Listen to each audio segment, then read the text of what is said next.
Bienvenue à tous, merci de votre participation. Pour écouter notre session en français, veuillez cliquer en bas de votre écran sur l'onglet Interprétation et sélectionner le drapeau français. Merci.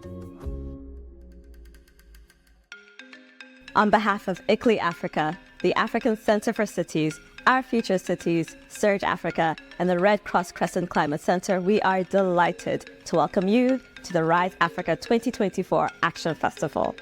Rise Africa is a platform that brings together thinkers, doers, and enablers to inspire action for sustainable cities.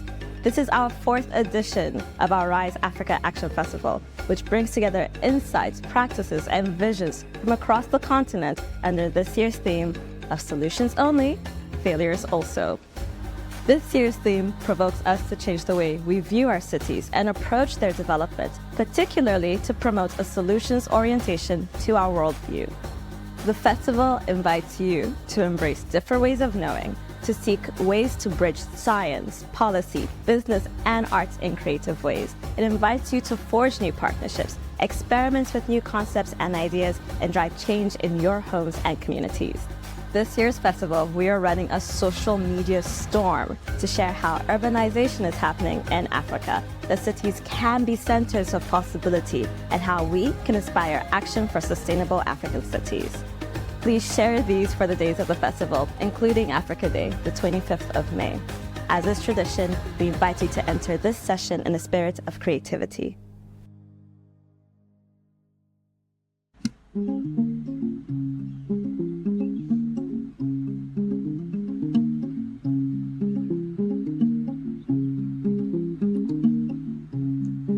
Niaje. My name is Ngatia. This is Timothy Arinaitwe. We are from Nairobi, Kenya. The poem we're about to do is called Ululeshu.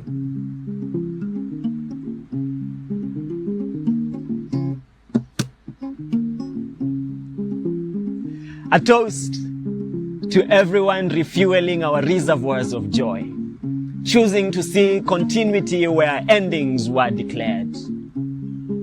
Those locking arms in the face of destitution, embracing hope with easy smiles, saying we will see this through and together. Glasses in the air for the weavers amongst us, threading care into tattered social fabric, from locality to neighborhood to area, all bound together by this magic of community, those rubbing the idea of family like balm into unfamiliar bonds. A dedication to all the dreamers, adding color to the mosaic of our present, birthing new patterns into the spaces where old techniques ran out of steam.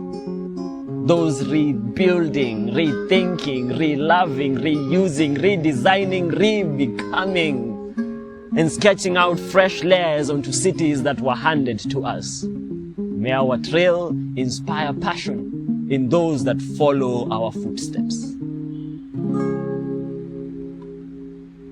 Asante sana.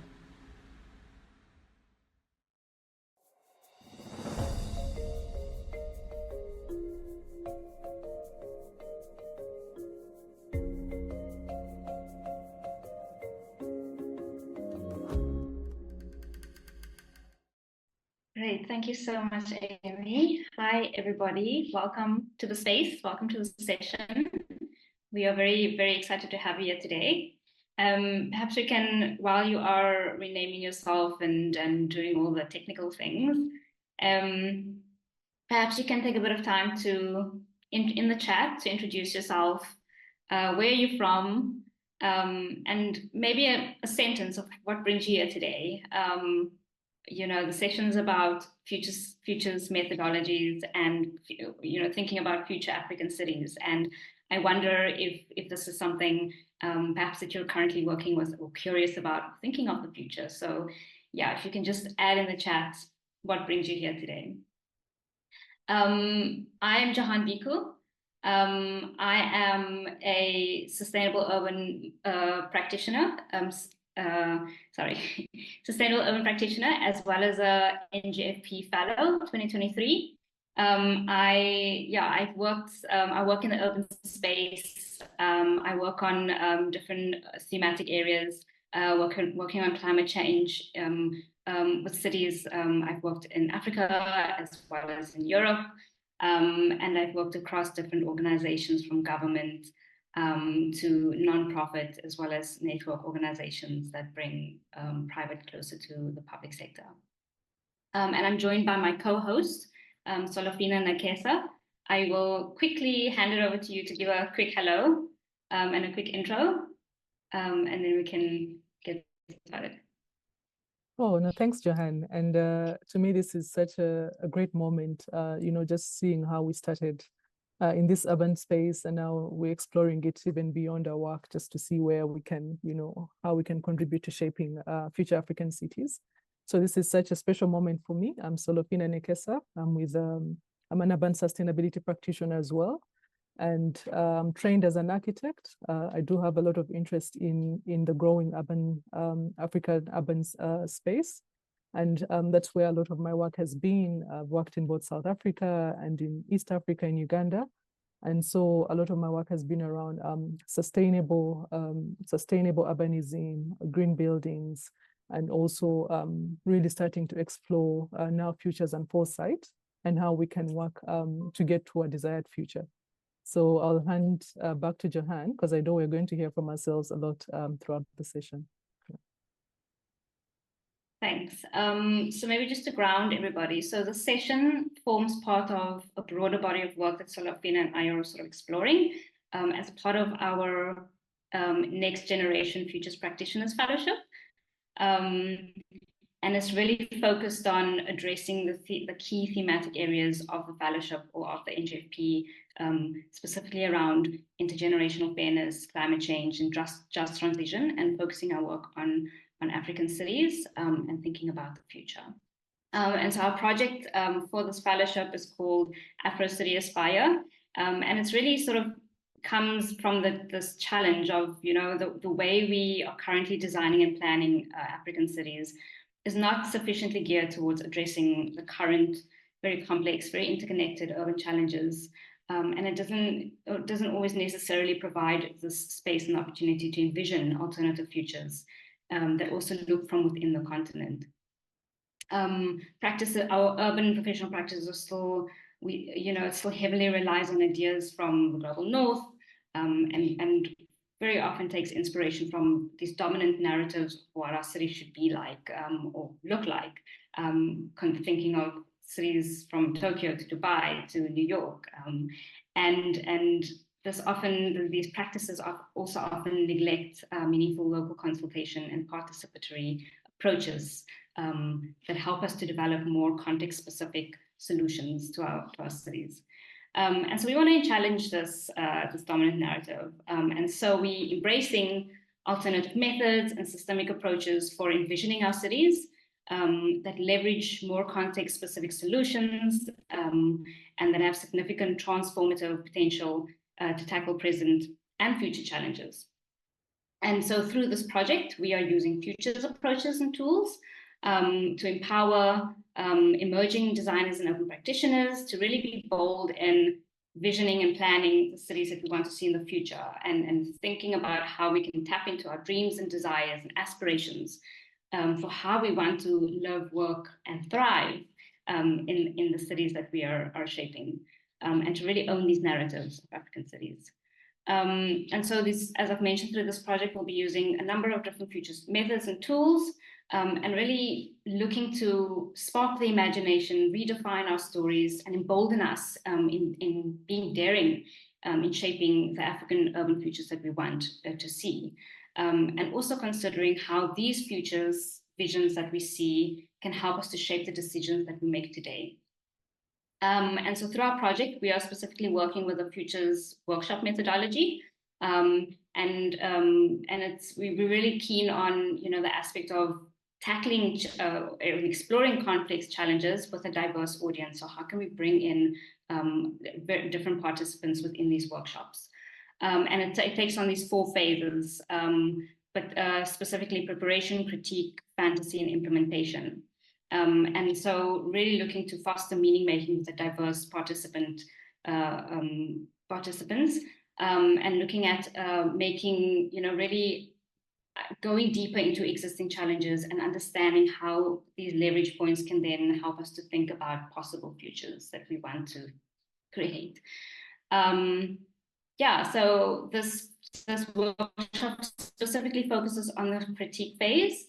We are still very in the early stages of our project and in this work. And so this specific workshop forms part of a series of workshops. It's the first of about 3 or 4 that we'll be running.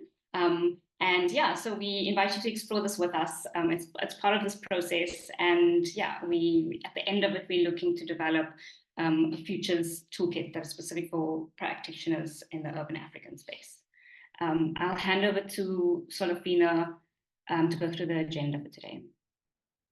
So, no, thank you so much, Johan, for that introduction to our work. And I know this has been a journey in the making, right from when we're applying for the fellowship, that was around last year at around this very time. And then sort of meeting with some of our partners here today that are going to present to us at the Dubai Future Forum, and then really going through the continuous mentorship to help us develop or look at this project in a more context appropriate way. So, and I think as you're joining us for this session, I would like you to really think of futures and foresight as some of the tools that help us to start shaping the future, but now. So sort of looking where we want to go, but using these tools to shape starting now in our practice and in our everyday engagements. And to me, sort of this association came to mind, that sort of links our work and our practice to literally a porter. And so I would like to read this poem that sort of can help us sort of make the linkages here. So it goes, in the potter's mind, a vision forms. An unsightly lamp that sleeps in silent gray awaits the touch of hands at play. With each press, a line is drawn, a vessel's birth from dawn to dawn. Beauty is carved in patience and kind, and crafted first in the potter's mind. So we are the porters and would like to really bring your mind on into this space so that we can think about and craft and eventually be able to roadmap on how to move forward. So what do we have on our agenda today? So we would like to invite our mentor, Dr. Geshi Karuri, from the WITS School of Governance. And so Geshi will really share, will be one of our presenters, and I'll go and I'll introduce the presentation, and then I will have Marian Muyingo and Maureen Torin from the UN Global Pulse to also center our work in an actual case study that's happening in Uganda, in a Ugandan city. And then we'll do breakout rooms where we'll do an interactive session, where we want to test out the 2 separate tools. We'll be exploring the same question using 2 separate tools. And so this will be the space to really be able to compare what types of stories are coming out from these 2 separate tools. And this will be the causal layered analysis and the systems mapping. And then we'll do a bit of reflections and conclusions on these. And this is the first of a series of engagements we'd like to have. And then, and so the outcomes of this will inform the fantasy phase, and they will inform the implementation phase. And so with that brief introduction, I would like to invite Dr. Geshi Karuri from the WITS School of Governance to share on the futures and foresight in practice, and to also help us understand, how does the past and the present shape how we think about the future. So over to you, Geshi. Thank you so much to both of you, Solofina and Jehan. Well, for one, you're calling me the mentor, and I am kind of that, but of course we're on a wonderful learning journey together.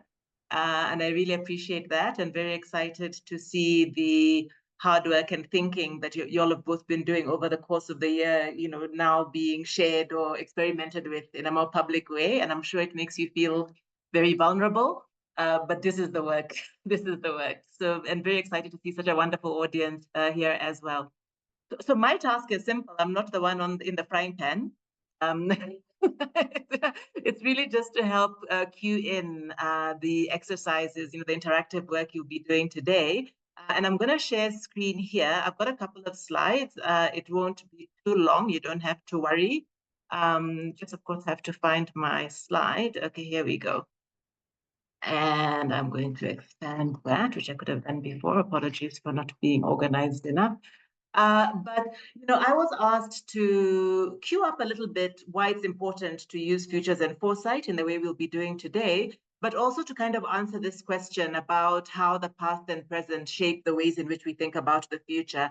And so I'll start there and come back to, why is futures and foresight important at all, right? And I wanted to begin with this image. Any of you who's ever played in the space of futures and foresight will have seen some version of this, because the futures cone is one of the really important fundamental, if you want, images that begins to tell us, okay, this is how we think about now, and this is how we think about time.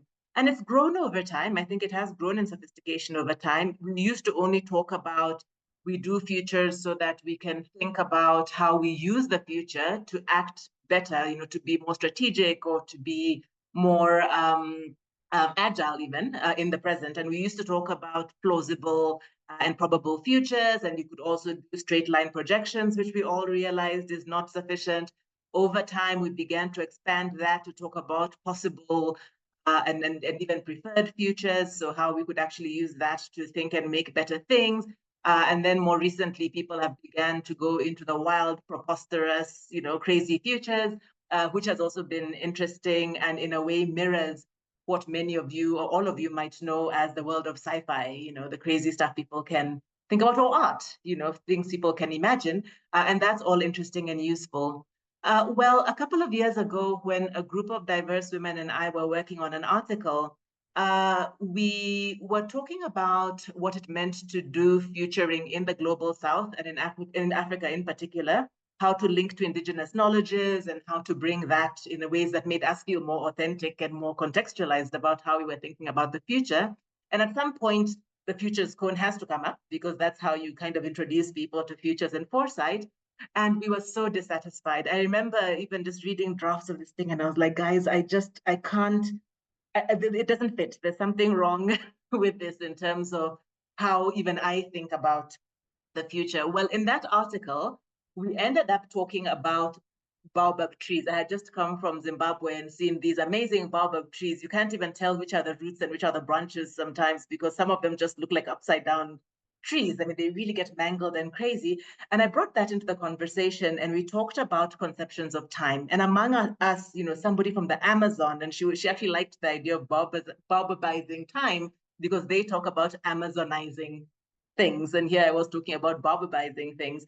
And we began to talk about these different conceptions of time that different cultures hold, that different places hold, and why it's important for how we understand how we talk about the future and the images we can begin to create. Because in fact, and many authors have told us this, Leon Firth has told us this in talking about anticipatory governance.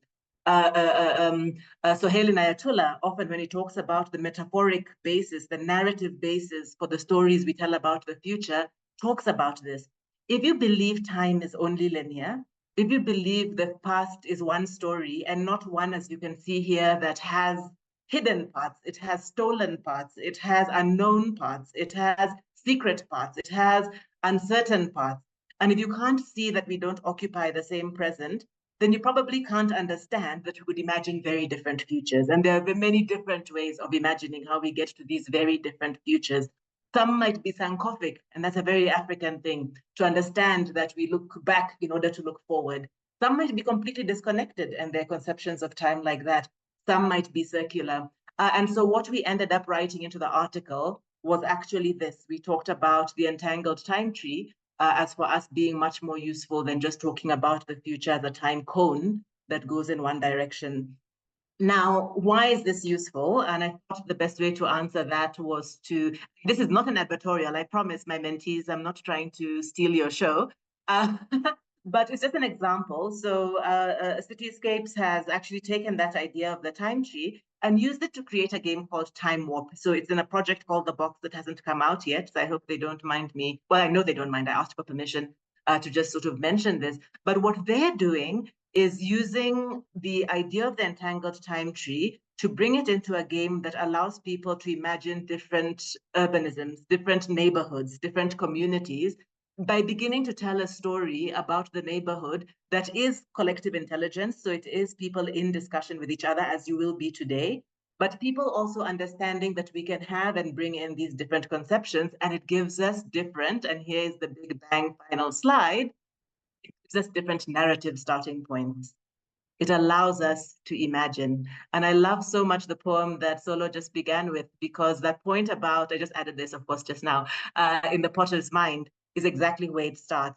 And so I hope that just as a brief intro, I didn't go into the technicalities of futures and foresight. I think we can do that if people want to in Q&A later. But I think what's really important is for us to understand that the future and how we think about the future is an integral part of what we see as the space of action and agency in the present. So when we think about what could our future cities be, what could our neighborhoods be, what could our urban visions be, and how can we make them happen, it really matters for us to be imaginative and then to be creative. And I believe what Jehan and Solo will be doing today is to expose you to some of many other methods and tools that could really be used to engage with these presents and futures and really bring that into the planning and thinking process. And for me, that's one of the most exciting things you could be doing today. So I'll hand back unless Solo and Jehan want me to add anything. I'll stop today. No, thank you so much, Geshi. It's always hard to top after you've spoken. I'm like, now I think we can close the session and go back home.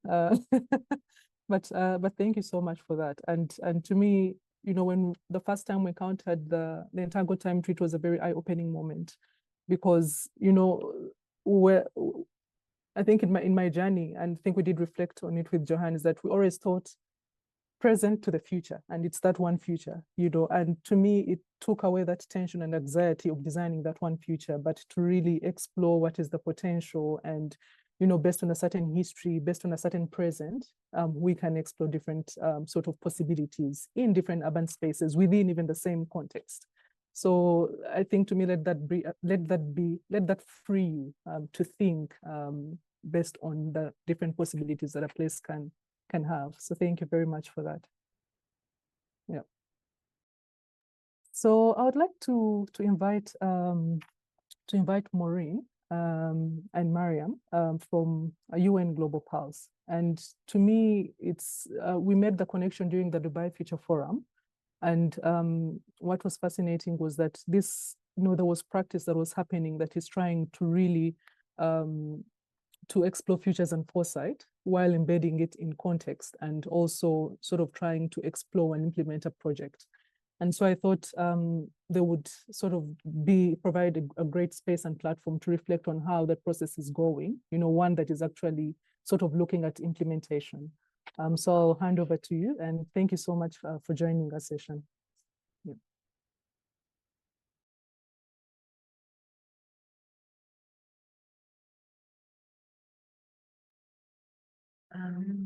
Hi, can you hear us? Can you see our presentation? Can't see the presentation yet, but I can see your screen. Okay, just a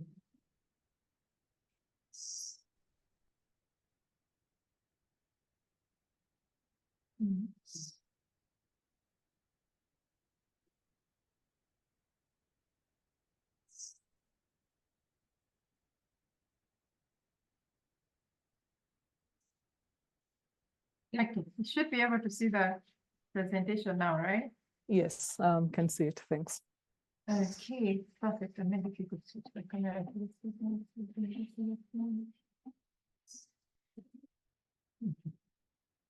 Okay. Hello, everyone. It's a pleasure to really have an opportunity to share a bit about our work. My name is Maureen. On my side is Marian. you'll get to see her more because she's doing most of the presentation. So let me first take a spotlight for a little bit, and then she will take over from me. So Marian and I work with the UN Global Pulse in the Kampala office, but we've also been privileged to work closely with the Ministry of ICT and National Guidance. And I know Doreen is here on the call with us, representing the ministry. And this presentation and the work that we're going to talk about has been something that we have done together.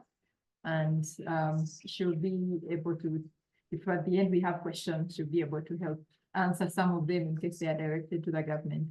So UN Global Pulse is a digital innovation lab that is an initiative of the UN Secretary General, has a number of labs across the globe. We're based in Kampala. There is another lab in Indonesia, which is serving Asia Pacific region. There's another lab in Finland and another one in New York. I will not delve much into about us, but you can learn more about us on the website. Our presentation today is entitled Foresight to Collectively Imagine Bold Futures for African Cities. And our mission as we're working with cities is really to transform them for growth and resilience. So,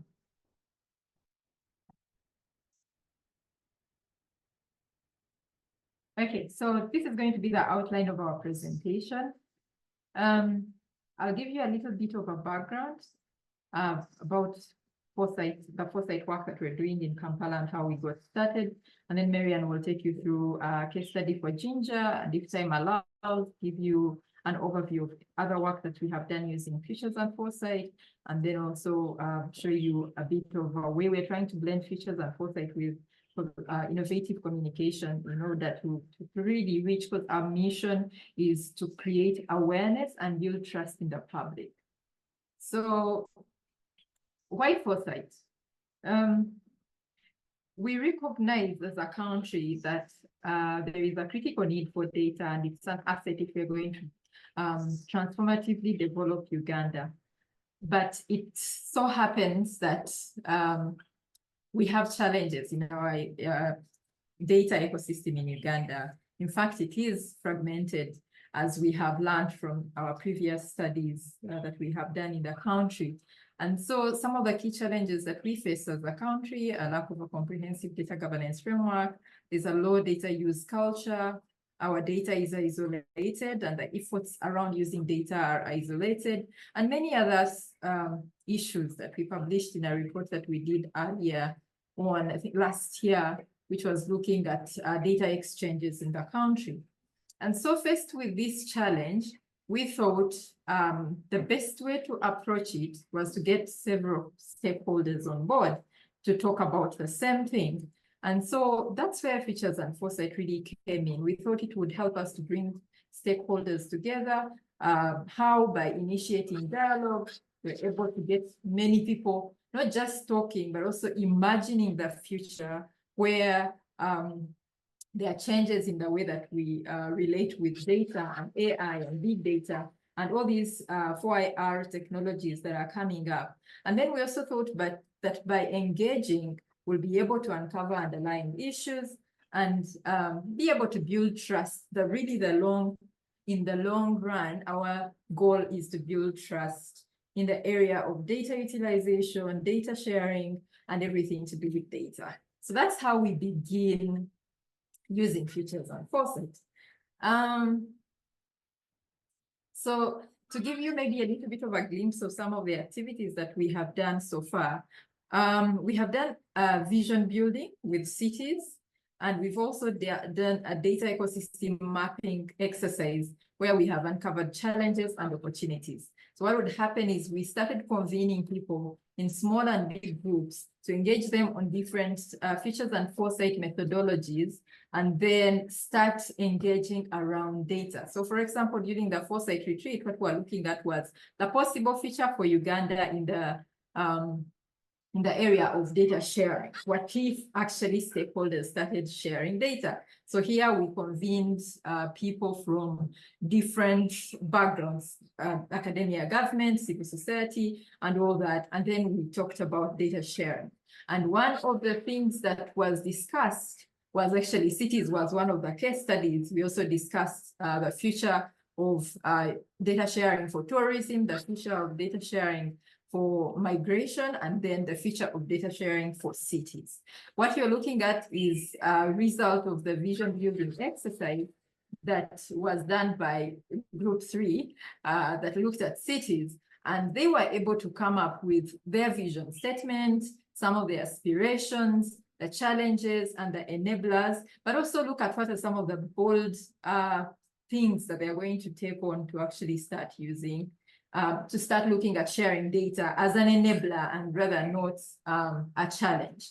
And so with that done, Marian will definitely share about some of the lessons that we learned from that. And maybe an update I would like to give is after we did this, because we did this at the end of 2023, this vision building exercise with different stakeholders. And by the end of, we did that in 2022.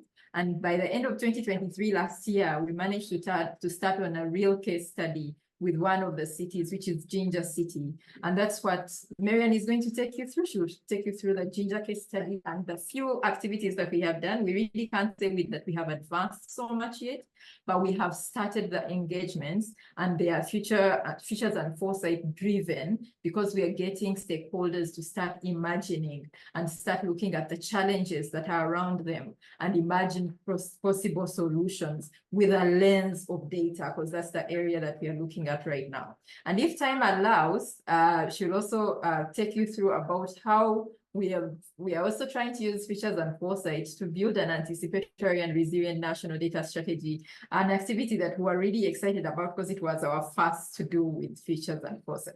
So I'll now hand over to Marian to take you through the rest of the presentation, and we will maybe take questions at the end if there are any. Thank you. Thank you, Maureen. Hello, everyone.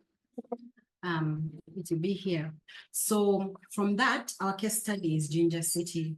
And going deeper, we imagined a future where there's a culture of openness and data sharing, because we know data is one of the key items that city authorities need to make decisions. So we looked at the 3 data and digitalization priority needs of Ginger City, like any other city, and we identified the challenges. Which challenges helped us or enabled us to carry out the next features and foresight activity, or helped us to use the next tool. So the 3 challenges and the main issues under the lens, we looked at land management. We know that all cities face land management issues, especially here in Uganda.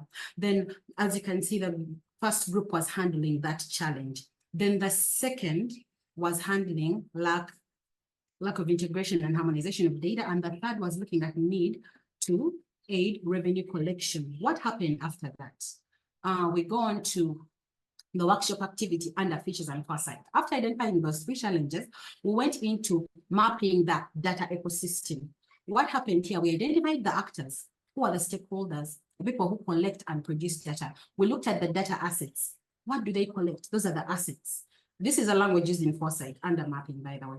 So we look at the data flows. Who shares data? What happens? You're going to see all this in the canvas. Then we also look at the challenges now that come out of that mapping. We looked at the challenges. Then now, what happens in the data mapping exercise? This is what happened. We had to tell the participants to identify the key stakeholders. I explained earlier, the actors, the people who are taking part in the decision making. Then step 2, we had to identify the data assets. The assets are those things that the data or the things that are collected by the actors. Then step 3, we had to map the data flows. We had to connect dots. Which stakeholder or which actor gives data to who? That is all under mapping. And then step 4, we highlighted the challenges hindering data ecosystem. So this is the canvas we used. We gave the participants that canvas. It's the mapping canvas. It highlights the actors, the data assets, the data flows, and the challenges. Now, after that, this canvas aids us to go to the next step, which is the actual mapping. An example of mapping is that. So remember when I told you about the actors, the actor, and then the red line is what are we sharing? And the red line indicates the people who are not sharing. actor 1 and actor 2 are not sharing. That's a red line. However, actor 1 and actor 2 in certain instances may be sharing. That's the green one. So that's how the mapping looks like basically, and the features and foresight. So we see the participants in action. You see the first canvas. We looked at identifying the actors and the assets and the data flows and the challenges. As you can see, the 3 groups had representatives, and we gave them, we wanted to keep it original. So we used Manila, and people were doing it with their own hands. Yeah, so the key takeaways from this activity, as we're going to see, what did we find? What worked anyway? So what happened here, we identified at least three takeaways. The city authorities and stakeholders actively participated. You know why? Because there's this argument, throwing questions and zeroing down on the particular assets. So it highlighted data priorities and they've also proposed solutions to existing challenges in the cities. Then we're able to identify the strengths and weaknesses of Ginger City, the ecosystem, the weaknesses in the ecosystem and the strengths. And then it also fostered stakeholder alignment to the priorities of the cities. We saw a common understanding at the end of the exercise, much as every stakeholder had their ideas, but at the end of the day, everyone had a common goal, a common understanding, actually built consensus on what's going to happen next. Now, Maureen mentioned that we shall show you our other works under features and foresight, but still, I'm happy to mention that this project of the national data strategy that we are working on also leads to the cities. At the end of the day, it informs the data that is going to be shared by the cities. So our other methods of foresight, we look at the scenarios exploration briefly. And in this, we look at this is a tool that sparks the dialogues about the future. And our aim was or is to uncover underlying issues and build trust. Still, it's about trust, because without trust, you can't go on. Then we also want to align a shared vision and collectively identify actions and then gamify. I mean, when you gamify things, people tend to wake up, they are alert. So that's under the scenarios exploration. As you can see, we're in the Ministry of ICT. Somewhere is Doreen, one of us from the ministry. And then you can see we're seated in a boardroom and we're discussing with the permanent secretary. I mean, see, people are getting together to discuss issues and free. So now what happens? With UN Global Pulse, we are finding it innovative to blend features with innovative communication ways. And with those, we have comics, illustrations, and explainer videos. Why? Because we find comics a very big weapon, because they help in memorability. You can easily remember a cartoon or an animation. And then we, because it's a universal language, right now some people are speaking French, others English, others Luganda. But when you look at an animation or a comic, you can easily pick the information still under features and foresight. Then for clarity, someone will say, I'm throwing the ball, but practically, you'll see someone throwing the ball. Then for engagement, that said, I would like to, I don't know if I still have more time, Solofina, but I would like to share one of the explainer videos we used. Yeah, just enough time for the video. Yes, I can see. Are you seeing my screen? Are you seeing the video screen? Yes, I can see the video screen. So this is one of the explainer videos we used at the Dubai Features Forum to explain some of our work. Now, this is the scenarios exploration, the scenario, what happens? Please take a look. The year is 2050. The effective implementation of Uganda's national data strategy propelled the nation into a vibrant data-driven country, fostering economic growth and social progress. The citizens have a direct say in allocation of tax funds, boosting social equity and access to basic services.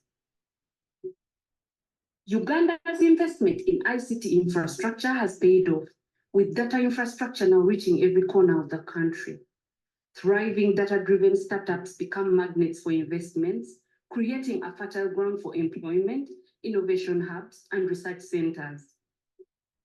The adoption of digital literacy and data control empowers individuals to shape their roles and maximize technology's potential. For instance, farmers optimize crop production with data-driven insights. Education sees the emergence of tailor-made learning programs addressing individual learning gaps. Data-driven technologies also play a key role in waste management and recycling, including digital waste, making Uganda a pioneering nation in the region. Scenario 2, tech utilitarianism, lost control and missed opportunities. In 2050, the world is irrevocably altered by artificial intelligence, and a dark reality has unfolded for Uganda.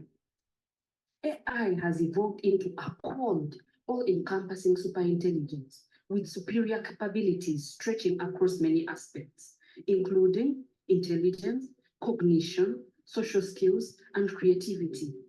It reigns supreme over humanity, able to solve basically any technical and scientific challenge that humanity could not. They control every aspect of society. Every move, every word, and every thought are monitored and documented. Data is used to benefit elites in and outside of Uganda, leaving the citizens vulnerable to exploitation and to their own resources for survival.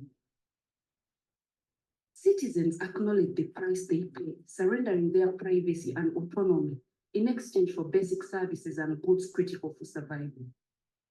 AI and big tech dominance affect the moral fabric of Ugandan society. Uganda has become reliant on other countries for vital infrastructure development and data utilization. This dependency amplifies inefficiencies in essential public service delivery, such as education infrastructure, plunging the nation into a downward spiral of mismanagement and stagnation.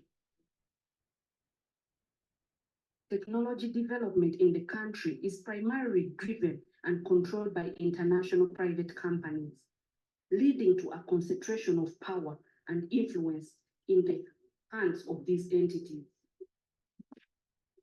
While AI has made some contributions in mitigating the impact of climate change, it only happens if private companies owning data can make an economic profit. This issue remains a persistent and complex problem that requires sustained efforts and comprehensive solutions from all stakeholders.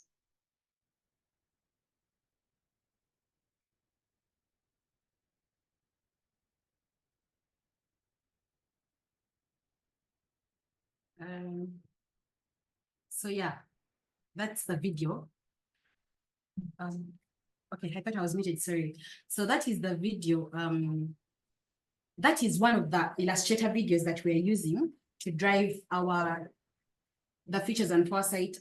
Particularly now, that was the scenarios exploration, and we did this with the ministry.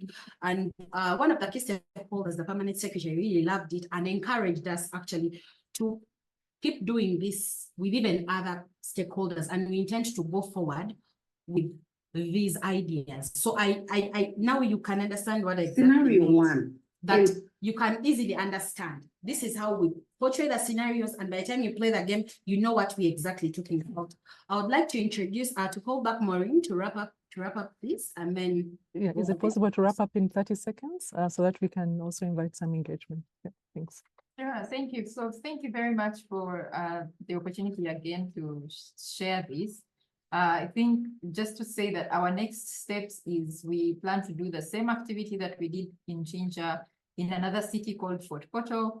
And with a project that we are doing under Data Cities initiatives, we really hope that in the end, whatever we're able to pilot in these two cities is able to be scaled to other cities and other new cities in Uganda, because a number of new cities are coming up.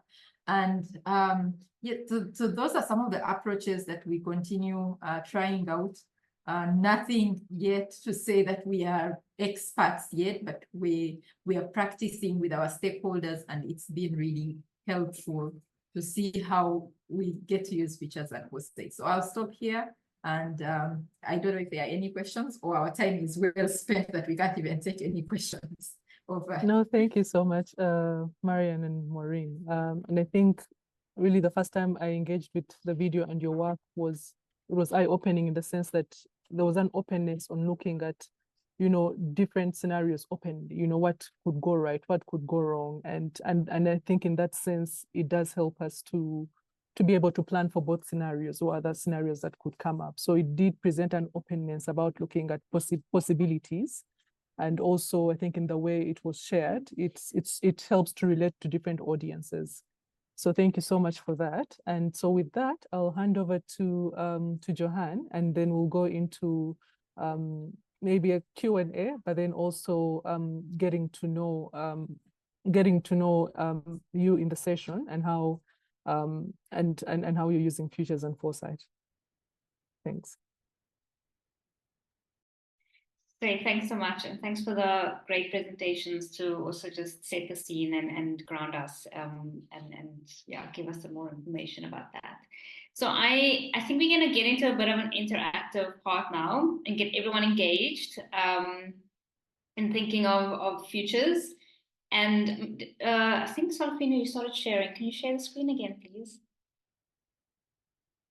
And so, I mean, one of the things that Geshe mentioned also was about how we think about, you know, possible futures and what we want in the futures, but how we take action today and have the agency in the present to influence these futures. And so this game that we just sort of included in this session is called the Pollock game, and it talks a little bit about sort of, or engages participants around how where their personal perspectives around the way they see the future, and also how they perceive their agency in shaping the future and influencing the outcome of the future.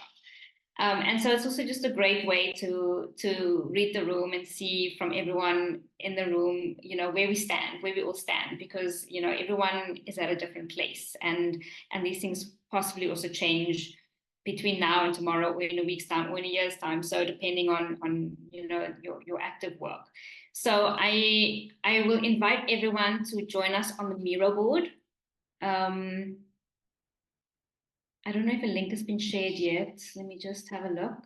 Yes, I've shared the link. Okay, so if everyone can get onto the Miro board, and so the instruction is really to take a post-it. So if you look on the left side, and so the sort of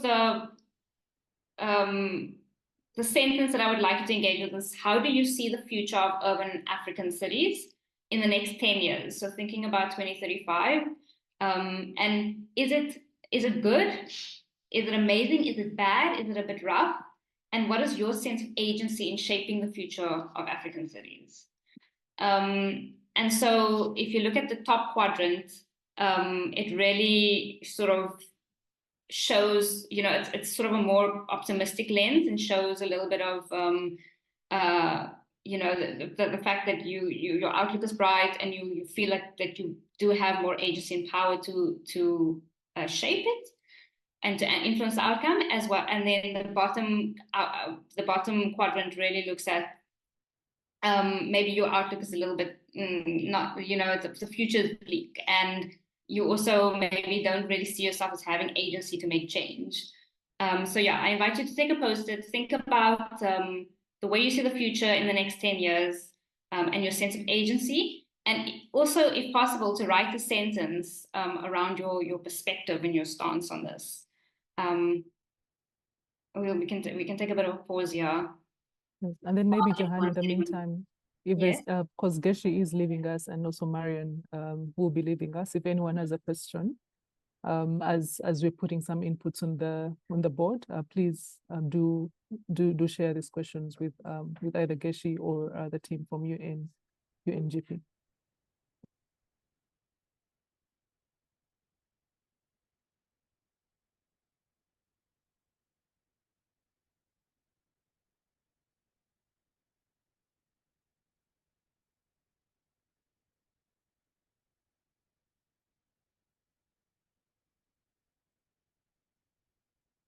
So just take a few more minutes here.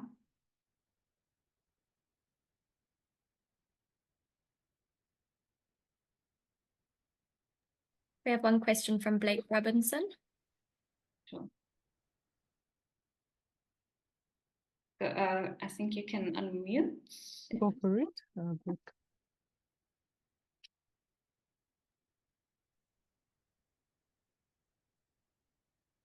All right, Blake, you should be able to unmute.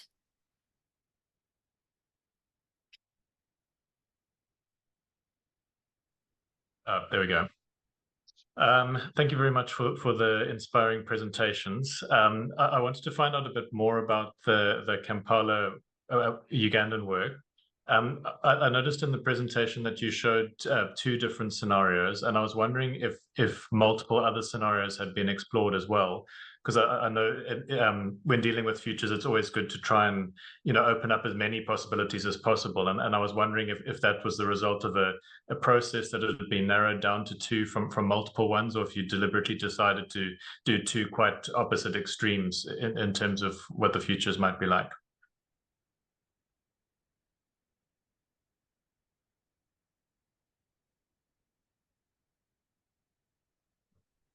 So, Lupina, can I answer that?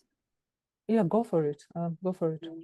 Thank you, Blake. Well, we are still, our scenarios board game has 4 scenarios and 4 different rounds, but we are still in the early stages of introducing Foresight to the team. So far we're working with 2 scenarios, but we intend to have 4 scenarios. We already have titles for them, but we are developing them as time goes on. Thank you. Great, thank you. Do you have names for the scenarios yet, or are they still in development?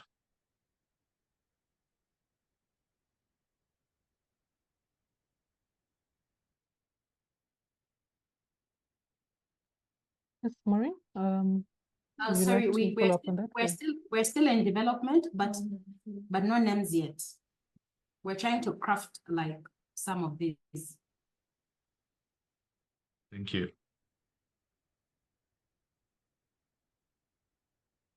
Great. So I see a few post-its on the board. I'm keen to maybe, if possible, to open up the space and maybe ask 1 or 2 people to share a little bit, or to elaborate a little bit more on their stance and where they stand.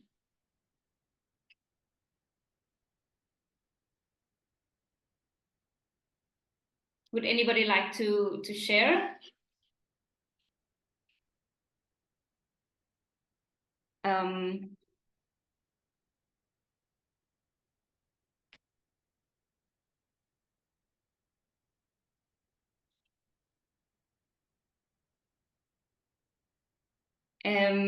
Maybe we can have 1 or 2 from the top. Maybe I can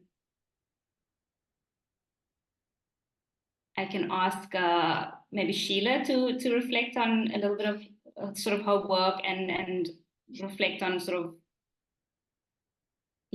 her stance. Hi, can you hear me? Yes. Hello. Hello? Yes, we can hear you. Oh, you can? Okay, great. Sorry. So yes, I'm Sheila Neonsaba. Oops, I see I have a typo with my name.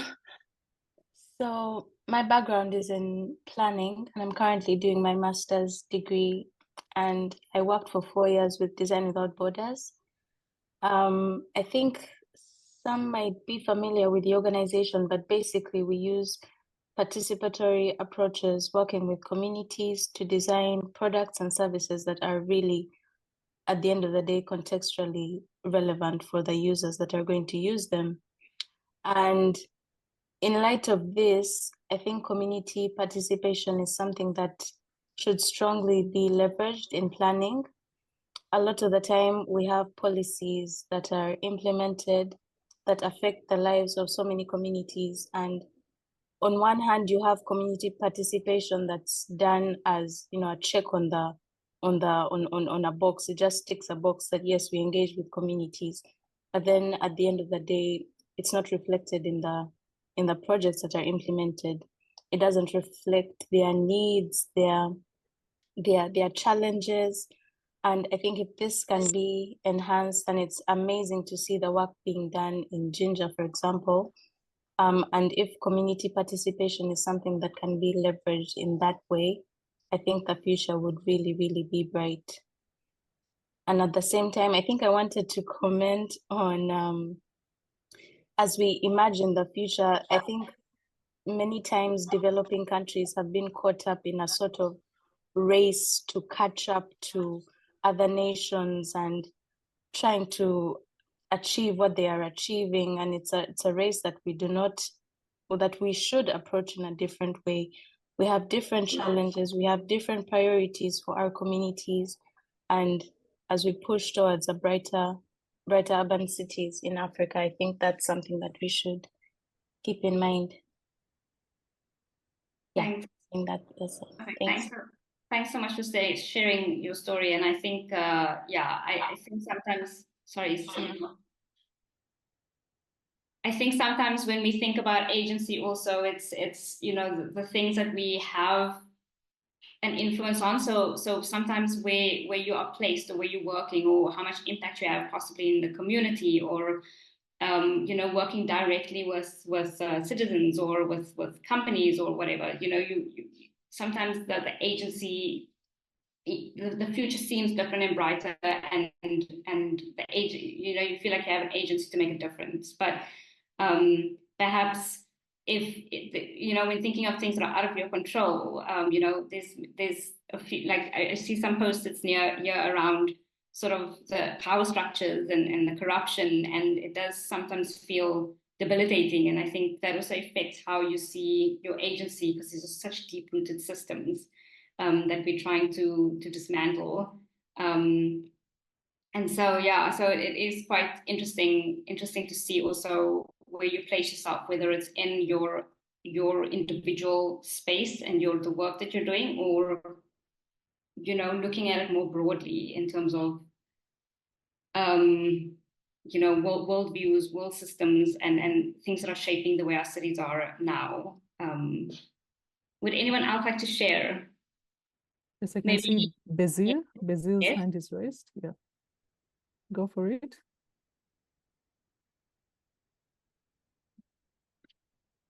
I'm not able to start the video. I don't know if, okay. So I just on the, unfortunately I had to select the powerless part on the top left quadrant. So it is just more of a realist perspective, because whilst there is corruption, it always creates its own networks, and it almost, I would say, passes from father to son or from one cousin to another. And it is something that should be tackled with. And a lot of the ideas are already there. Thank you very much, and a great event.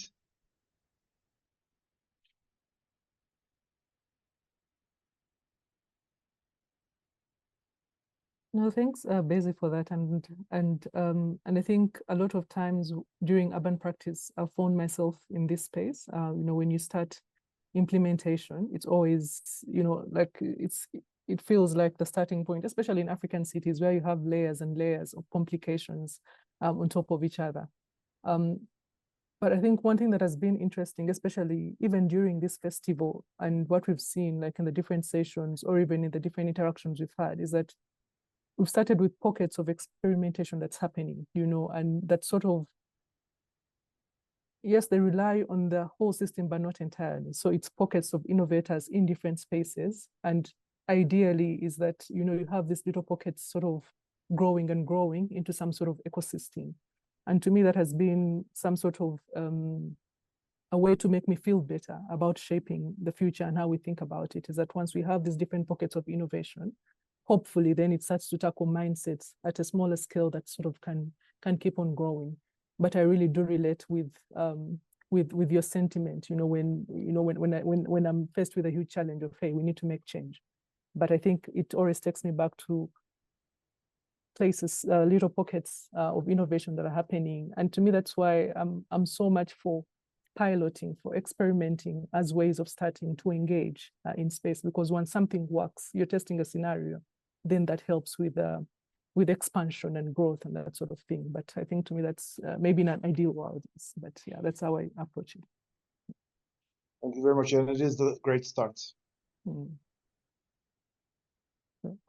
I know we're running out of time, and maybe would like to move on to, you know, a bit of a more tangible example of how we can literally work through a futures and foresight process. But I think what this is telling me is that, we're having a lot of people, maybe those that are doing different interventions, who know that, you can make a difference. And I think it's at varying degrees. But however, we can't also shun away from people that are feeling powerless in this space. And it's in the face of real challenges that are happening in our cities, in our governments, especially in African cities, where, before you tackle even something as simple as a transport, you have to first tackle issues around systemic racism, around some sort of colonial planning, around poverty. So there are all these layers before you actually tackle a single issue. And I think that can render us powerless.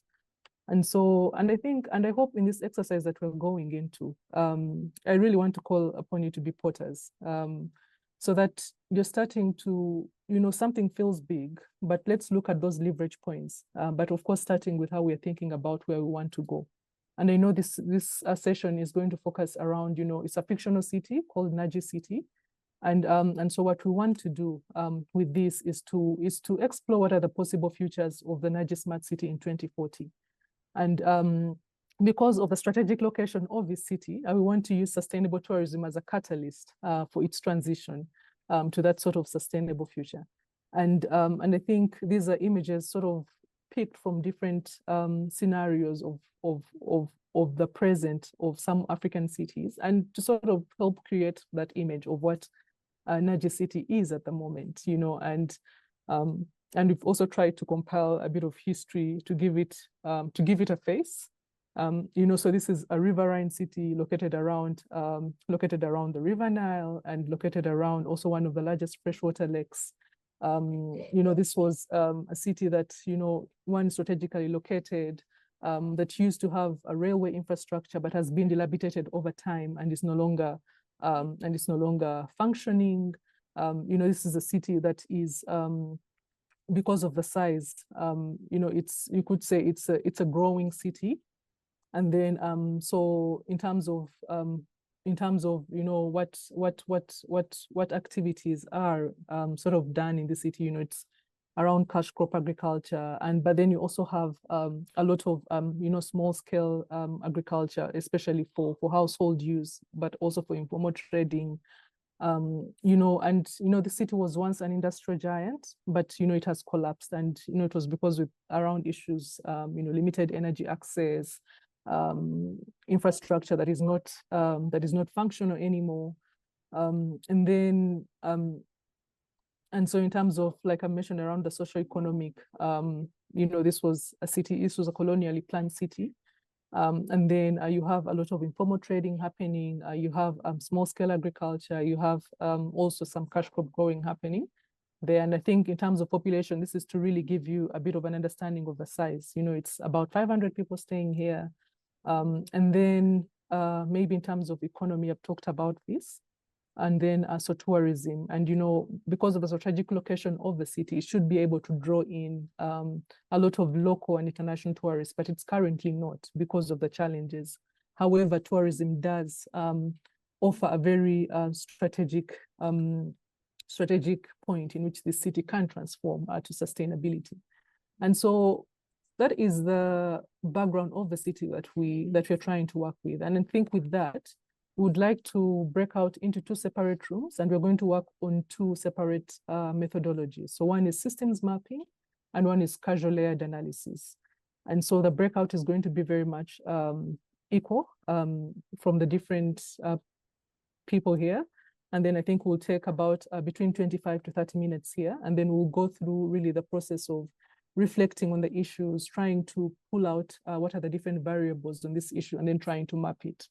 But then we want to start with a vision overall. Johan, have I missed anything here? Maybe over to you for that. No, I think you covered it all. You gave a bit of the description. I think so. Once we're in the breakout rooms, we will go into the each tool, and we'll describe it a little bit more there. Sure. And I think this will take maybe about 30 minutes. Then we'll come back and really try to understand what sort of stories are coming out from one and what is coming out from the other, and what can we use both stories for. Yeah, over to the team to break us out. Thank you so much. If everyone could just give me a minute to set up the breakout rooms, you're welcome to familiarize yourself with the board so long, have a look at the city's context that you're going to be working with, and you will go into breakout rooms shortly.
Right, you should receive an invitation to join your breakout room. If you can please head over that side.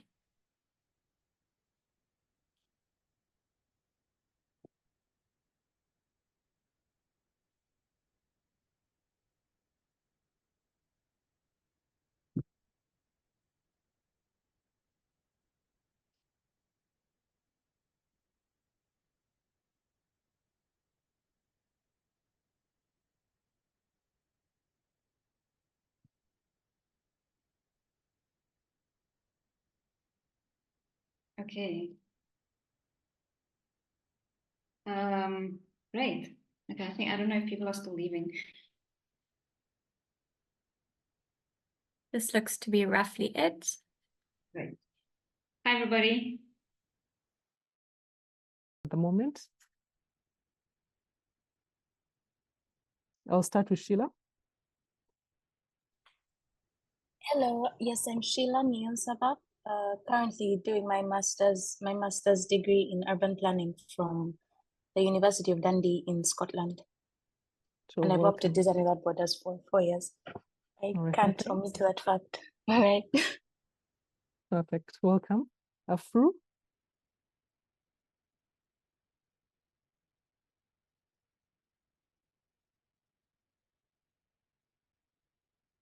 Oh, and maybe it could be that it must be the issue of we can't unmute because I think I'm the only host here. But those that were not able to share your in the general chat, please also do give us an idea on which background that you're coming from, so that we can know who is here, and also you never know what connections could be made. And I know it's going to be a bit harder facilitating because you have to unmute. I mean, you have to raise your hand and then you'll be unmuted. Sorry, Solo. Yeah. We'll work on unmuting and giving people the ability to mute and unmute so that we can make the interactive sessions interactive. So we'll do that shortly. All right. Sure. No, thank you. Okay, I will get into this. One, I am very excited for this part of our session, and I know it will really do contribute directly to our project. And the first part of this is going to require all of it is going to require your imagination and your input. But then I hope that as we go the different steps, it will make sense. If you're on the mural board, so we're using the systems mapping. And as a reminder, what we're trying to do is, one, we're trying to imagine what are the possible futures of Naji Smart City in 2040. And we want to use sustainable tourism as a catalyst for the transition. And that means here that the variables that we're looking at are one, sustainable tourism, but then also are looking at the smart city. And so we did put some definitions of what we hope, what has been written about sustainable tourism, but mostly from the UN sources. So sustainable tourism and the smart city. And I think this is to also help us contextualize how to think about this, and sustainable tourism is that takes full account of its current and future economic, social, and environmental impacts, addressing the needs of visitors, the industry, the environment, and importantly, the host community. And smart cities is quite a contested space. Here, and this is the UN definition. So it's an innovative city that uses ICT and other means to improve quality of life, efficiency of urban operation and services, and competitiveness, while ensuring that it meets the needs of present and future generation in respect to economic, social, environmental, as well as cultural aspects. And I think particularly for this city, that last element around environmental, cultural, social aspects should be put into consideration. Okay, before I speak too much, so we want to start with a bit of vision and imagining. And I think always just take yourself back to being a potter. So the first question here is, we want to start with a headline. And I think what a headline does is that it gives you something to work towards. And so our headline that I would like us to explore is that, what is the headline for sustainable tourism in Naji Smart City? And would like to think about it as if you're a local business in the city, if you're a policymaker or a citizen. And maybe an idea of not an idea, but when you think of a headline, you're sort of thinking where the city has arrived at that particular point in time. And I think maybe a minute or so, and then we can sort of really looking at potential headlines, for this particular city. It's a riverine city. It has the potential to have sustainable tourism. It's a developing city. There's a lot of informal economy, and so there's all these things that are happening at the moment. And so if you're looking at it in the future, what sort of headline would you like to see in the lens of a local business, of a citizen, or a policymaker? Hi, Salafina. Can I just check that the participants are able to unmute themselves? Please. Would someone mind just checking? Blake, there we go. Works on my side. Okay, great. And video? You should be able to put on your videos as well. And awesome. Yeah, we highly encourage videos just for this small little breakout room, just to get a better sense of engagement. Enjoy. Oh, thank you. All right, so this is where we need to bring our voices in. Who, I think, are we on board about headline, what a headline is?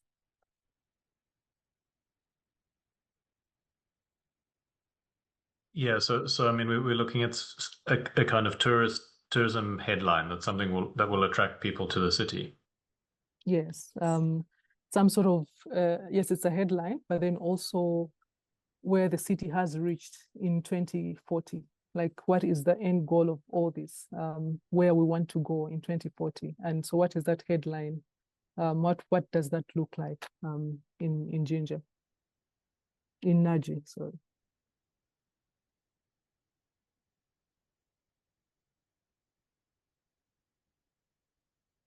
I guess a lot depends on what tourism assets there are in the city that might attract people there. Yeah, it's a riverine city, and so yes, and to me, like in terms of asset, also like the river and the lake also do hold potential as central spaces, either for conservation, for utilization, but sustainably. So I think, yeah, that is an interesting starting point. Yeah.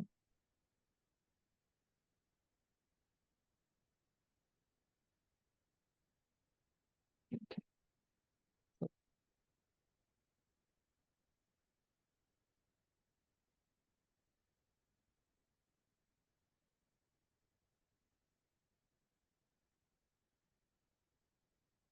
Serafina, can I say something? No, go for it. I'm just looking at a point of thriving cultural hubs, because I'm looking at Naji City having, I'm under tourism. I'm looking at city having unique history, architecture, traditions. I mean, this could devolve from promoting local festivals, art scenes, like from what we're having Naji look like now. Yeah. And then also some bit of community integration as another point. Tourism will bridge the cultures, still under culture. Okay, it comes down to culture, but that's community integration. So it will bridge the cultures. So Naji cities could ensure local communities benefit from tourism, so, involving different cultural. Yeah. So I hear that, and I think to me that's an important aspect around, when you're trying to imagine sustainable tourism, who's benefiting from it, and to me, especially for a city in that context, local citizens at that particular point in time should be empowered to participate in the tourism sector. Then maybe also Solofina, coming from a UN background, looking at the SDG, the Sustainable Development Goals, Naji City could focus on ecotourism to see that they develop practices that minimize the environmental impact. Because today, the practices in the city today will project the future city. If today people are cutting down trees and everything, then the future city will be dry. So that's where I come up with the sustainable practices, the responsible waste management, promoting green transport, showcasing natural beauty. Yeah. Thank you. That's my submission. Can I say something? Yeah. Go for it. Can I say something? Go for it. This is Eric. Eric. Yes, Yes. apologies. I had just stepped outside, just caught up in between a few things. However, as regards to the contribution of sustainable tourism and the waste as well, I will start with the sustainable business, sustainable tourism. I think it is in order to, because currently what I've seen and what I'm observing is that few brands, that is hotels, they are mainstreaming what we call green key. Green key looks at the whole making profit, look at the social aspect, the environmental aspects, and the operation aspect of the many brands, the hotel industries as well.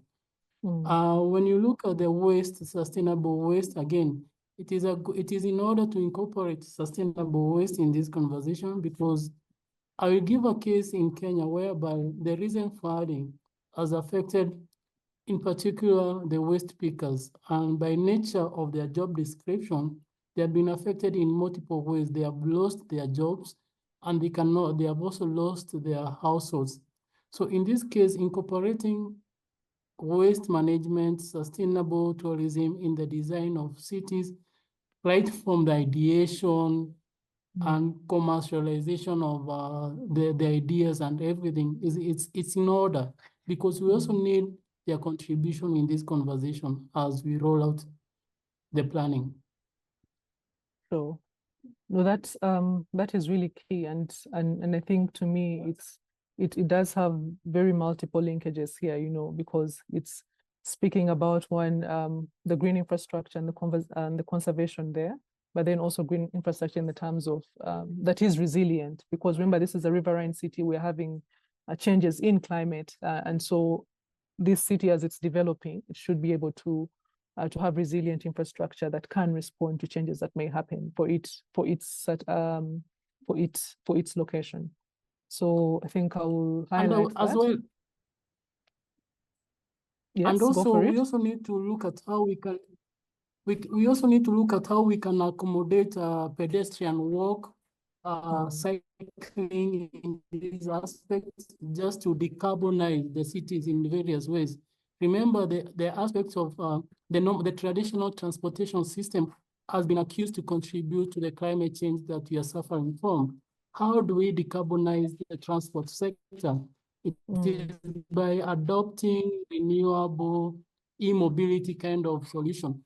So meaning, again, the aspect or the need to see or map where to plug into the charging system, the transport and the logistic sector in this ideation.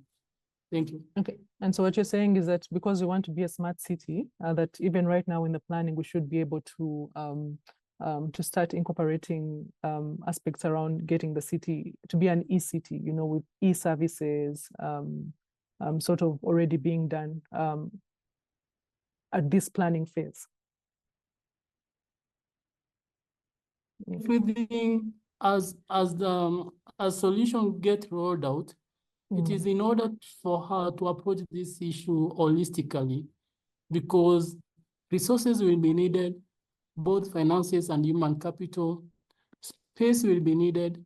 So if we allocate space to specific solution and we discover much later there are things that we have left behind, or rather the train left the station and left behind some wagons which are critical to this conversation, it becomes harder again to re-engineer or to replan at that very late stage. It is good to look around and see what else do we need to incorporate before we leave the station. We make sure all the wagons are intact as we leave the station. Sure.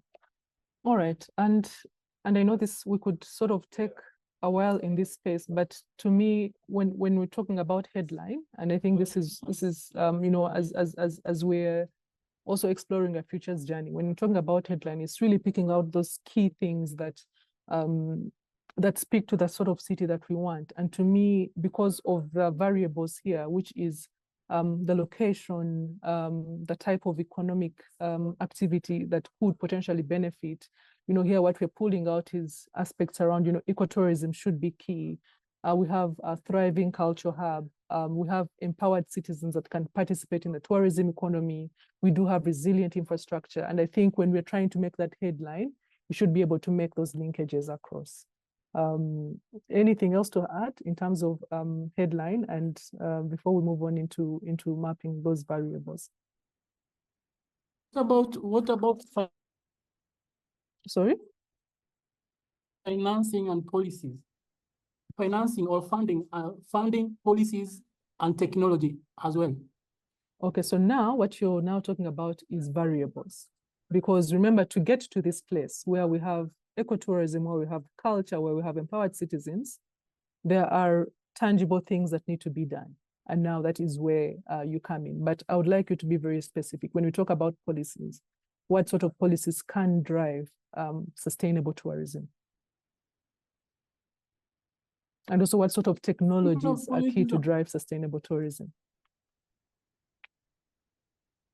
On the side of technology, I'm looking at the technology that will help institutions to decarbonize their operation processes. In this case, I'm looking at the solar power, solar panel or solar, wind, and geothermal. And when we look at policies that create enabling environment for uptake of sustainable tourism, greening the city, even making acquisition of these assets, because most of these assets are produced externally or they're imported into these cities.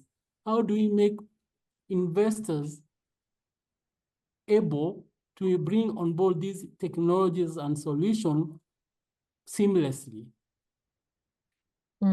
And I think here also, when you're speaking about technology access, I think beyond the high level technology,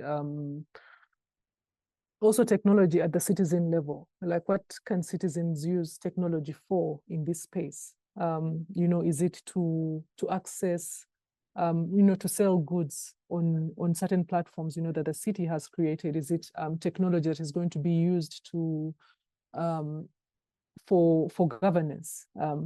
Or is it technology? So also, you know, there's technology at a high level, but then also I'm also seeing two layers of technology here at the community level. I totally agree. I totally agree with you. Also part of this, also looking at the technology, we also do have the indigenous knowledge, which I also consider to be part of the technology. What solutions are available that are adaptable to the local dynamics? They might be tailor-made, they might be indigenous or ingenious, so to speak.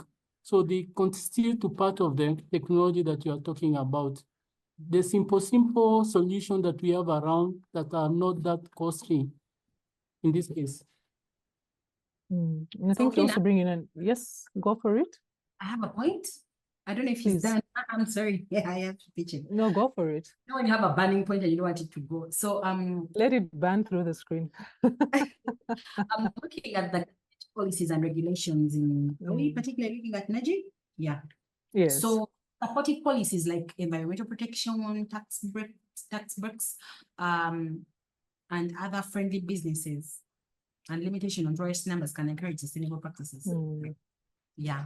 Then I also have another point of community engagement and community engagement, educating the community. So these local people play a vital role in preserving the culture and heritage. When you usually go to those tourism sites, you usually find the locals, that man, the illiterate man, to explain to the ancient. For us in Africa, by the way, sorry for those who are not in Africa, but usually for us, the people who explain tourism are the illiterate. They'll tell you that that tree had a breast, but it disappeared. I mean, how does that work? But they have the history, you know? Yeah, so the community engagement is vital. And then also the tourist behavior. I know of a country that I will not mention where some tourists were banned to go in that country. So tourists who make informed choices about their travel can impact sustainably. Like, okay, behavior not only on the negative, but also some, like how, okay, now let me also be open with this one, like how the tourists keep on talking about Dubai being that actual, you know? So the tourist behavior is also an influencer on the development of tourism. Then to talk about the cities, the investment and funding, most of the cities are not funded well, to go to where they want to be. But what sort of investment here could really, because you've seen our city, you know, what sort of investment here can really catalyze it to transform? I'm looking at investment in, let's see, public and private partnerships. I think you need more of partners. You invest in the partners, you need more. Probably hotels. Yeah, you're talking about hotels. And then there are very many things you can invest in, even manufacturing plants. Yeah. May I say something on investment? No, just a moment. There's Marian is still speaking, and then No, I was also looking at manufacturing plants, like other manufacturing, you know, like in Uganda, we have the industrial area. So more of manufacturing because, and this is important. And I think because really this was once an industrial city, like from the history. So if we're getting industry running, and of course this is through also provision of energy, then you're also having more people empowered to participate in the tourism or to be part of the tourist sector in different ways. Eric, what did you have to say about, was it in manufacturing? And then Blake.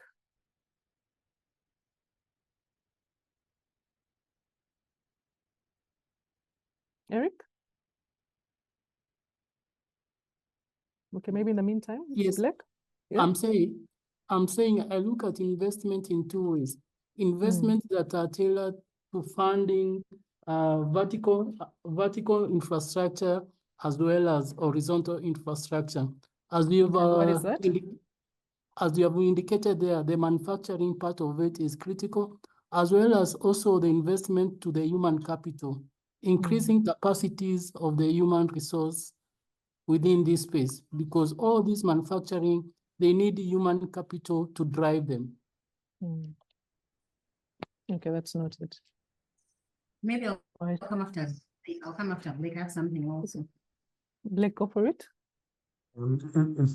Green tourism is kind of the main goal. One of the biggest impacts of tourism is land transportation and the fossil fuels associated with that. So if we're looking at investments that would allow the city to create a green tourism industry, I would think that mobility investments would be a huge one. And given that it's on the river, maybe water-based mobility would be a key strategy that could help the city in terms of boats and ferries and things like that, so that it significantly reduces the need for land-based transport and fossil fuels.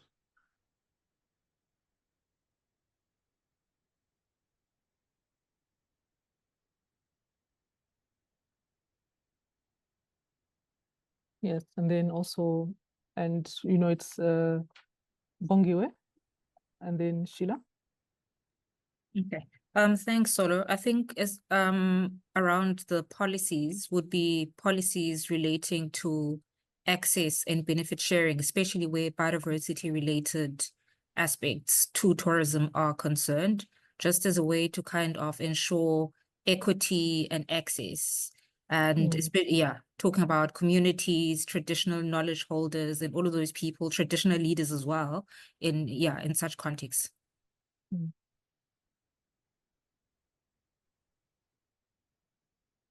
Well, traditional leaders and traditional people that have been doing the traditional conservation work. I think that's also people that could be brought in, right from the start.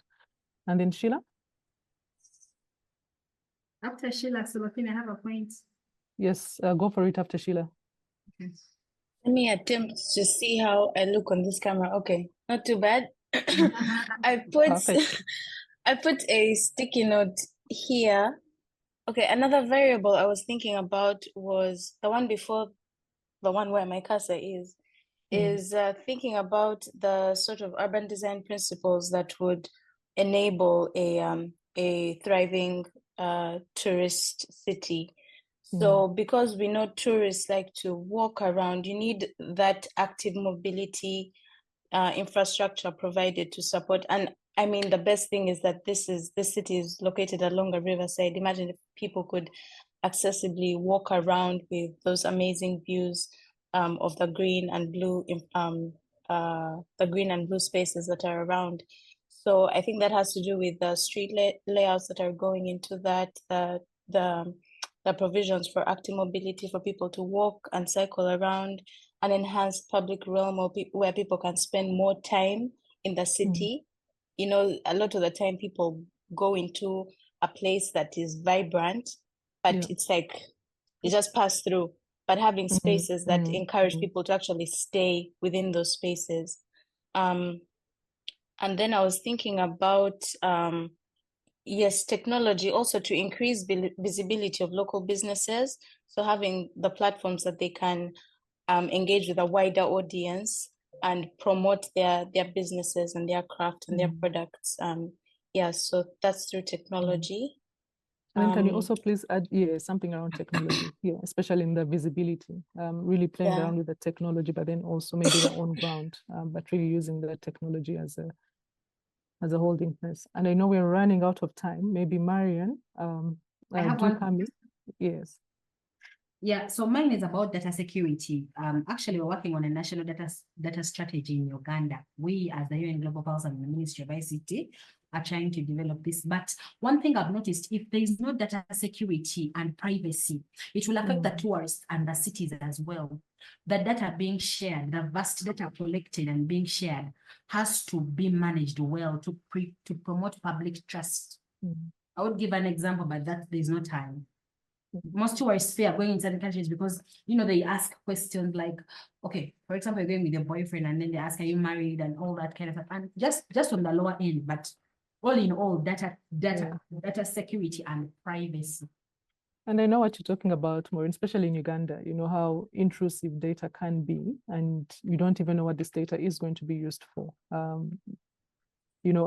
went to a hotel with a friend of mine, and she's a lady, and we couldn't be allowed to stay together, once we filled out the form that we're both females. So, it's all these things of what data is used for. Yeah. Okay. And then, Sheila, you're saying something? You're muted. Don't even bother saying Sorry.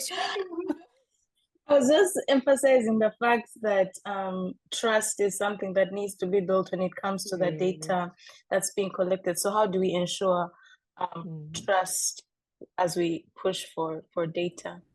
Yeah, and I think this really goes another layer, because we need to build trust with local government, with government, and this should be seen translating through how data is handled, how services are delivered, and that sort of thing. And how it's then also communicated and impacts, communities and tourists and. Yes. May I say something? Go for it. What about security itself? That's a great point. That is an interesting point, and I think what sort of security are we talking about? Because here in urban space, there's different layers of security. Is it security against armed security, or security and safety within urban space? Exactly. Exactly. All right, so someone did put security within urban space. So Fru, go for it. That was a point I wanted to highlight on in terms of safety. I think safety is one of the number one aspect for a tourist to visit an area. So if there's no safety in that area, then there's a high possibility that the touristic site will not be sustainable. So safety attracts more people to an area. So that should be one of the primary variable in terms of building a sustainable touristic site. So that is noted. And I know, Bongi, we're supposed to be breaking out in 3 minutes. So I think just in terms of logistics, but really what I would like us to think about here, moving from our variables, is that, once we have variables, we need to group them, because, when we're speaking about, for example, urban design principles, these really speaks to also safety. So for example, this would come here and as an urban design principle, and also around safety. And so this is where now we start to looking at different variables as a unit. And maybe I'd like to invite you to also move them around. And if we don't have a group name yet, but really try to group them in different groups. So what is urban design? What is looking at policy? What is looking at policy and governance? What is looking at tech and inclusion, for example, around, what's looking at around economics and business. So those are sort of different, these would be sort of the different groups.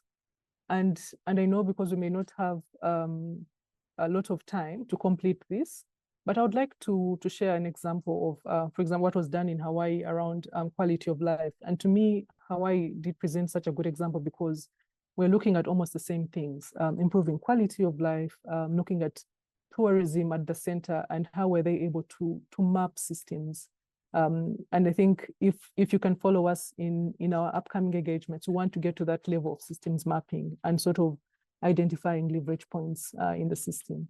So for example, here, when we talked about, when they were exploring quality of public policy, what does that system look like? We need to invest in data and analysis. We need to look at quality of policy research based on reliable data. We need to look at evidence-based policy making, governance, government risk aversion. And I think this is very key, especially in a city like Naji.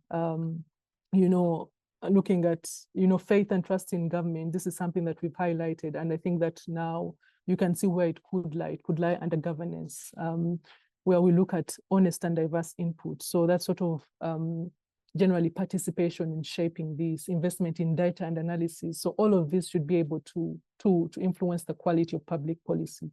And so this is where I would like to go with that sort of mapping. And that means that once you have this map, then you're able to identify a leverage point. So what is a leverage point here? Is it in one starting around evidence-based policymaking? Is it starting with citizen participation as a start to be able to sort of feed back into the quality of public policy? And that is looking at an issue that has that loops with a lot of other issues to be able to bring us back to what we need to get. And I think in this last minute or so, I would like to maybe invite a reflection on, in all these issues that we've identified. We're looking at issues of safety and security. We're looking at issues around education and awareness. We're looking at scaling technology. We're looking at increased visibility. What do you think is a leverage point? That thing that can shift. Because remember what I've been saying, we need to start with experimenting in small pockets. And so what is that thing that we could start experimenting with to bring about change?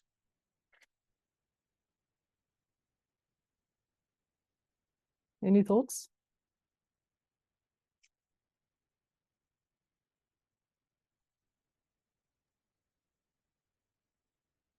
If I may. Go for it. I mean, at the end of the day, we can't make decisions if we are not well informed. So I take it that as we push for other interventions, data has to inform everything. Data and technology has to set the stage for everything else. Otherwise, we'll keep wasting resources, wasting time. So some sort of informed, and that do you think that could come under a bracket under governance and policy? Yeah, I'm trying to see where that would come. Okay, where is my have we governance named and the policy? groups? Yeah, have we named the groups? Where is my governance and policy group? Is it this one that I shifted down? Sorry, I noticed there were more circles down, so I moved them here. Yes, okay. And then you're saying under this is that we really need to start building our evidence, around data, what is missing, and then sort of engaging around that.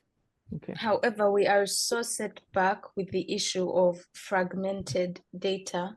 So even that has to be dealt with, having holistic synergy across all levels to have data that's actually reliable, because it's also a thing to have data that's not reliable. Okay. Fru? I wanted to add to what the previous speaker was saying concerning data. The most important thing is how reliable is the data that we have, which is what she just said. So like if we know what is available in the city, it is important. It helps to inform the decisions that we can make around that city. Okay. I think it's important to note the wide range of data types, because there might be information that's held by local community groups that may be able to help decision making that might not necessarily be digital data or data from sensors or more technical types of data. So perhaps one way to start would be to consult with local community interest groups or people who know the city really well. I think, for both Fru and Blake, that's really an important point. And I know because even previously when I was working with ICLEI, what we always encountered was we don't have data.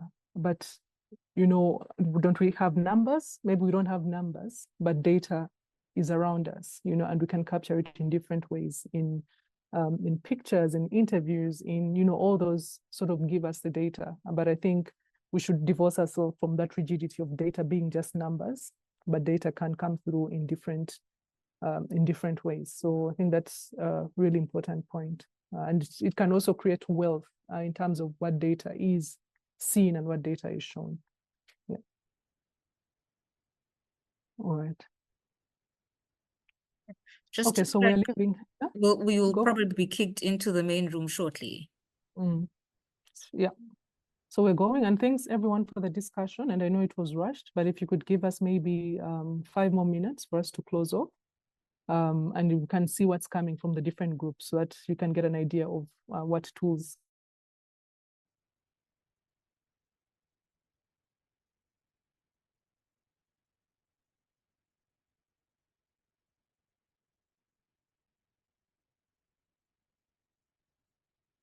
Johan, over to you. And I know we've run out of time, so maybe that may mean we might have to close in like 5 minutes or so.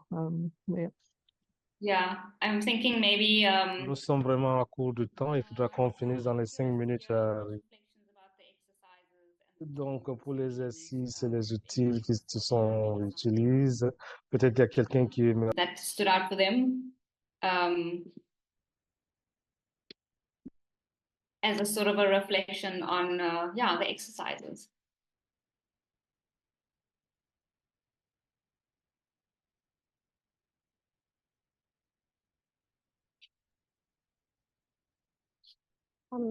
Yeah, I can share reflection. For me, as we were closing off, I think I liked the provocation. Sorry, I didn't get his name, but our team member there who was sharing about asking why and constantly questioning a process in order to get to a future that we want. I really like this exercise, and I could see myself using it again for reimagining other things. I like how layered it was and how we can start from like one point that is very high level, but imagine what it looks like across different layers in helping us to get to redefining a future. It was really cool.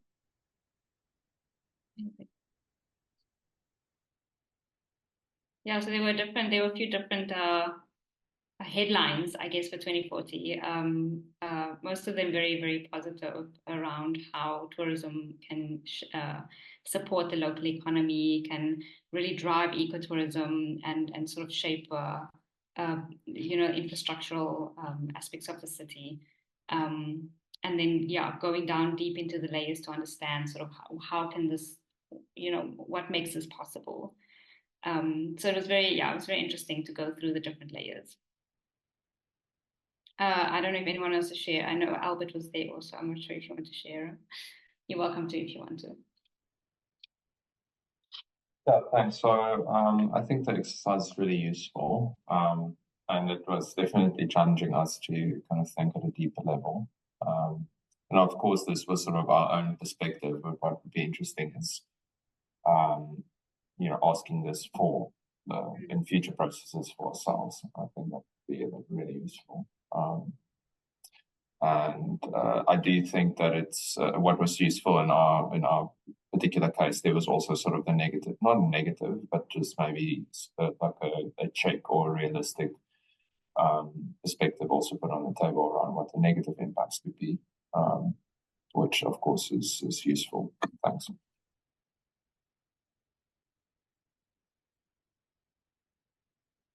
Thanks, Albert. Solafina, do you want to share maybe some of the reflections from your group?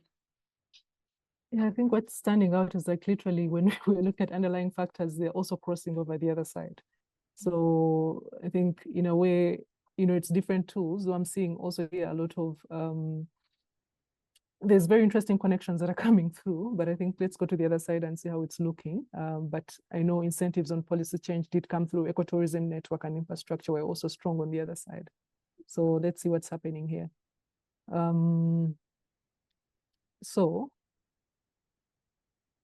Okay, all our post-its did move here. Maybe someone from our group just to reflect on our process. I think process-wise, but then also what you're seeing that came out of this.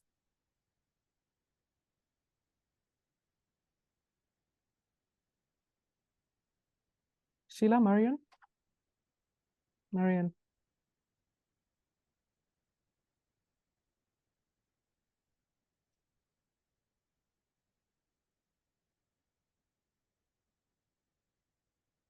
Eric, Blake?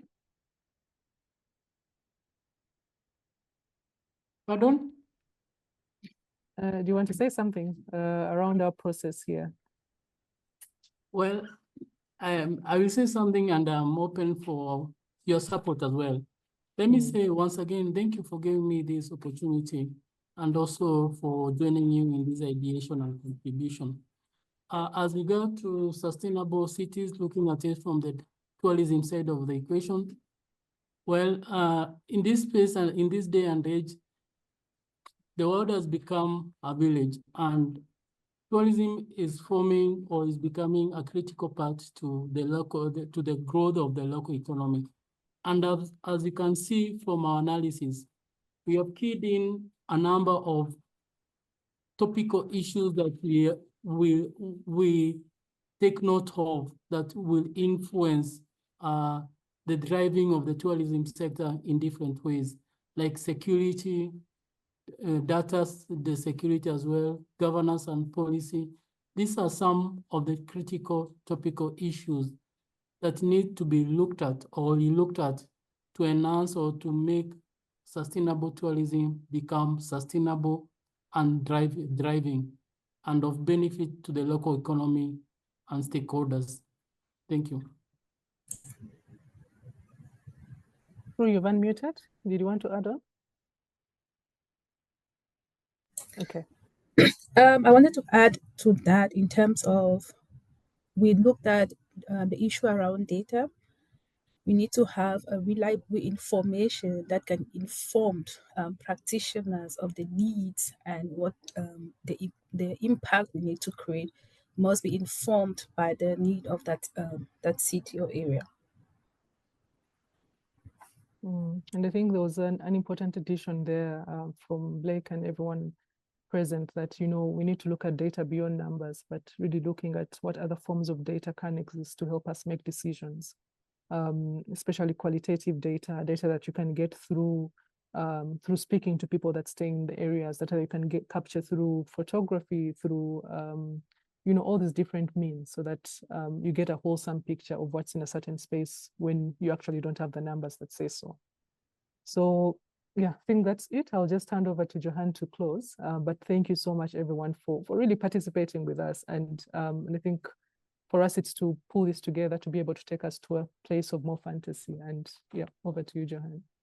Thanks. Yeah, thanks everybody for joining and for sticking around for the whole session. I think it was really, yeah, it was great to have your participation, and it's really valued. And as I've mentioned in the beginning, this is part of a process and a series of workshops that we will hold. So if you would like to be part of this process with us in this exploration, we'll welcome you to, you know, add your contact details to the chat, and we can pick it up, and we can also continue this conversation. And I saw a few of you in the chat are working on futures approaches, and it would be really interesting to connect and to hear from you about your work and the kind of tools that you're using and sort of the outcomes from that also.